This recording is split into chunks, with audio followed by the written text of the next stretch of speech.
Welcome to another Choose a Career segment. Today we're here with Jessica and Civil Link, and we're going to talk about engineering. Now tell us a little bit about Civil Link. Civil Link is an engineering firm, a specific engineering firm. It's a civil engineering firm where we also house surveying and a C3 testing lab, which all encompass within the civil engineering discipline. So we design and inspect infrastructure, bridges, roads, water systems, sewer systems, drainage systems. So everything civil, everything infrastructure.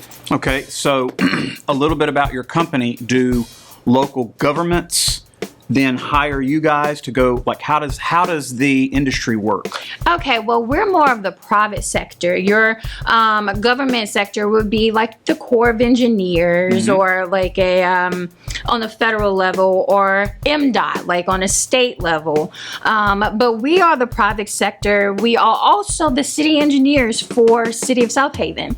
And what it is that for like specific LPA projects, which are government-backed project, meaning funding, and we would provide engineering service for those particular projects. So yeah, that's just how we work with government aid as far as funding and on state projects.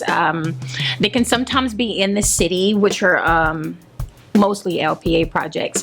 So our state aid projects on your road systems and whatnot. So. Okay. I've seen y'all's office over in the Deer Chase area, office complex. You've got trucks. Yes. So y'all have obviously little home bases spread out around cities, depending on where you're at. Yes, as far as our main location is Civil Link, is our only office there at Get Well in South Haven, and the trucks you see are our surveying crew or our inspector crew on different job projects. You will see our cars out, but mostly for our surveyors. Okay. That's what you will see. Tell us, what are some of the jobs? What would a day-to-day inspection job look like for somebody in South Haven? A field inspector would be someone out on the job as far as like a road project to make sure that everything that was on the cost estimate sheet or the bid tab is in accordance as far as concrete materials and our asphalt materials are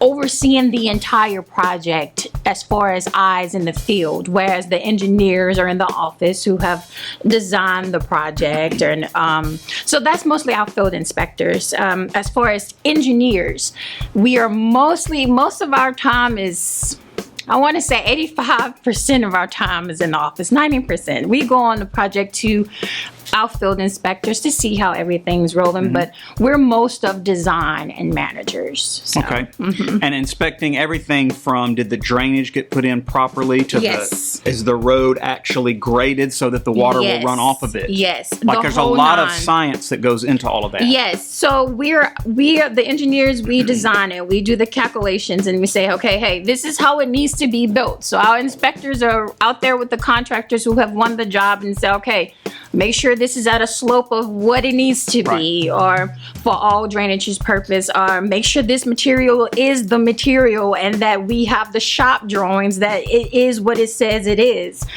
So they are the eyes and the ears. Right. Do different cities have different codes? Because I've noticed that there's certain cities, and we'll use South Haven as an example, when a really big rain comes to South Haven, the roads are typically pretty good, but there are very small towns in the state of Mississippi that get really, really bad really quick. Yes, that's called stormwater management, and man, the funding that goes through that. So like our rural towns and I would even give an example, like the rural areas of the Mississippi Delta and the small towns, it's all behind site storm management, site planning, site design, and the funding to back that type of project. And South Haven has definitely put in the time and the work and what's needed to maintain that storm management and at a superb level. Right, so for sure.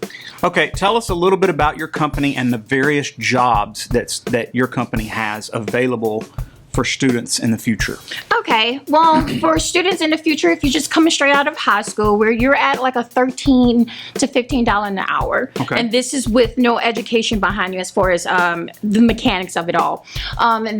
You would probably fall more into the drafting side and the surveying side. Now, your engineers, there are your graduate engineers, your engineer interns, and then your professional engineers. These are all backed by certifications. Our graduate engineers will be those who just graduated from the 4-year program, an accredited 4-year program. So you're looking at Mississippi State, Right. Jackson State, Ole Miss, or University of Mississippi. It's a list of them. And Millsaps, some of these programs partner with state. Okay. But yeah, so these are your accredited back schools, 4-year degree in engineer, and then you are considered a graduate engineer. Then you must pass the FE, or Fundamentals of Engineering certification, to be considered an EI, that is your engineer intern. Then you must pass another examination for professional engineers, all the while working an additional 4 years under a professional engineer. So it's time put in, but it's time worth. And let's just clarify, because your students are sitting there right now thinking, why on earth do you have to have that much training and education? It's just like being a doctor. Like, Yes. you've got a lot of people's lives at stake when you're coming to Yes. engineering and designing these things. Exactly. To say if we put up a bridge and it's like, I guess this is the material that's going to work. Yeah, that's not the way we operate. No, we kind of parallel the doctor field. You know, surgeons, they open up the body. You want somebody meticulous and very particular on how to do that. Well, we open up the earth. We open up with infrastructure.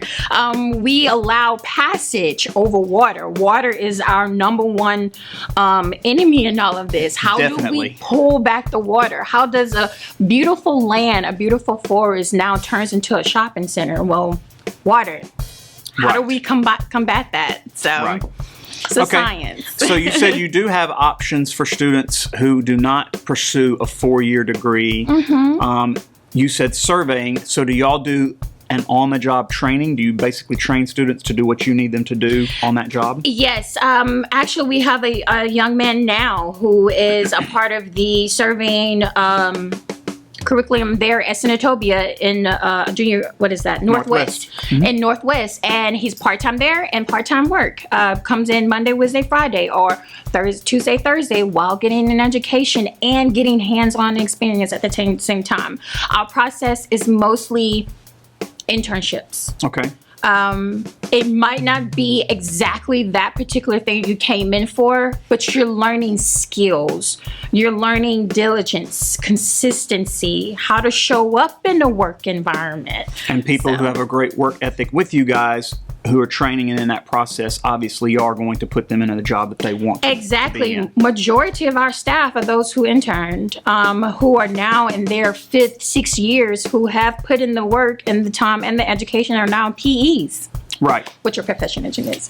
So, Okay, so if students are interested, how can they get in touch with you guys? Y'all have a website? we do civillink.com. That's civil-link.com, or just come stop by the office and say, hey, you have a resume. We could put your resume in the system, get a card, and see how it goes. Most of our interns that we had this past summer are coming back to us they were at Ole Miss or State. They're coming back with us, so it's an awesome opportunity to learn. Okay, awesome. Well, thank you so much for talking to us today. Appreciate it. No problem.